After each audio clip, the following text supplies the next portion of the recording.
குறைந்த விலை நிறைந்த தரம் தங்கள் தேவைகள் அனைத்தும் ஒரே இடத்தில் ஜெயச்சந்திரன். இந்த நிலையில முன்னாள் அமைச்சர் முன்னாள் சபாநாயகர் அதிமுகவுடைய மூத்த தலைவர் திரு டி ஜெயக்குமார் அவர்கள் நம்மோடு தொடர்பில் இருக்கிறார்.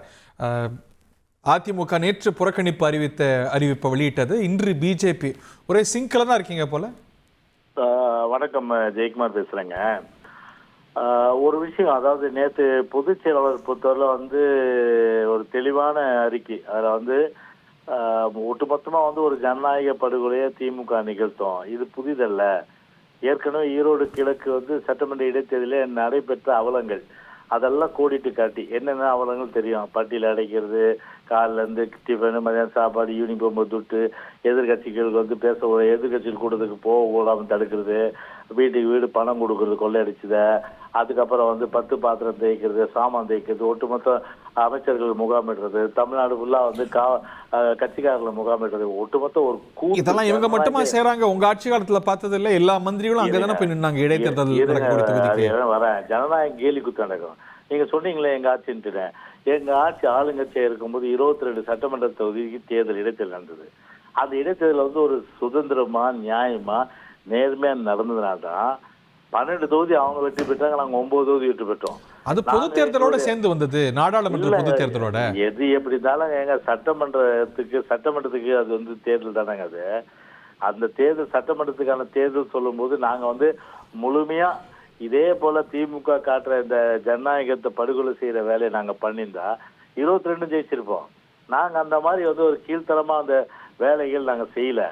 அதனால ஒரு நியாயமா நடந்ததுக்கு அது ஒரு சாட்சி. அது ஆனா இன்னைக்கு பார்த்தீங்கன்னா அந்த மாதிரி நடக்காதுன்ற அடிப்படையில் தான் ஒரு முடிவு தெளிவா கட்சியால் எடுக்கப்பட்டது. அது நேற்று அறிக்கையில தெளிவா சொல்லிட்டோம். அதனால எங்களுடைய நிலைப்பாடு அந்த திமுக ஆதி காலத்துல இருந்து, கருணாநிதி காலத்துல இருந்து இதே வேலை தான், இப்பவும் அதே வேலை தான் செய்வாங்க. இதே வேலையை 2026 செய்ய மாட்டாங்களா? அதை புறக்கணிச்சிருக்காங்களா?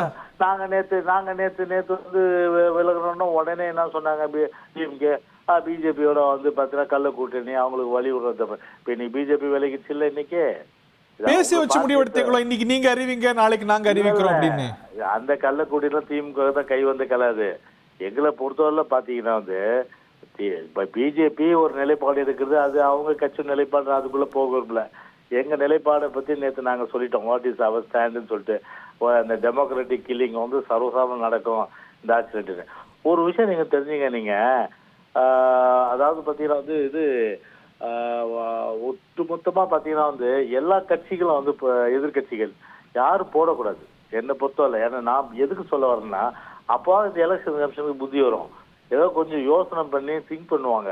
இந்த மாதிரி இப்படி எதிர்கட்சிகள் புறக்கணிக்கிறாங்க, என்ன விஷயம், அதுக்கேத்த மாதிரி ஏதாவது ஒரு வழியை கண்டுபிடிப்பாங்க. இந்த சூழல் உங்க ஆட்சியிலும் ஏற்பட்டுச்சு இல்ல? ஆர்கே நகர்ல எலெக்ஷன் வந்தபோது செல்வி ஜெயலலிதா மட்டும்தான் போட்டிட்டாங்க, எதிரில திமுக போட்டியிடல, பிரதான பல கட்சிகள் போட்டியிடல. டிராபிக் ராமசாமி போட்டிட்டார், சிபிஐ போட்டிட்டது. ஏங்க நாங்க அந்த அளவுக்கு எங்களுக்கு இப்ப ஒரு பணநாயகத்து மேல் நம்பிக்கை இல்லை, ஜனநாயகத்து மேல் தான் நம்பிக்கை.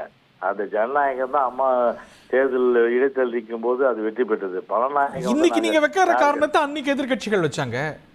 என்னங்க அன்னைக்கு அவங்க புறக்கணிச்ச போது நீங்க எல்லாம் டெம்ப்ளேட் வாதம் தானே, வைக்கிற ஆட்கள் தான் மாறுது இல்லங்க. அதாவது பாத்தீங்கன்னா அவங்க ஒரு மிகப்பெரிய தலைவர், புரியுதுங்களா? அந்த மிகப்பெரிய தலைவரை எதிர்த்து ஜெயிக்க முடியாதுன்னு தெரியும். அதே வார்த்தை நீங்க வைக்கிறாங்க, நாங்க 200 அப்படிங்கிற இலக்கை நோக்கி ரொம்ப நெருங்கிட்டோம், எங்களை எதிர்கொள்ளவே எதிர்கட்சிகள் பயப்படுறாங்க, அதனால காலத்துல இருந்து ஒதுங்குறாங்க. நாளைக்கு அவங்க சொல்லுவாங்க, எங்க தளபதி இது ஸ்டாலின் பேர் வச்சிருக்காரு, ரஷ்யாவை பிடிச்சுவாரு. எங்க தளபதி பாத்தீங்கன்னா இப்போ ட்ரம்ப் வந்துட்டாரு, அடுத்தது ட்ரம்ப் வீழ்த்தி அமெரிக்காவை பிடிப்பாருன்னு கூட சொல்லுவாங்க.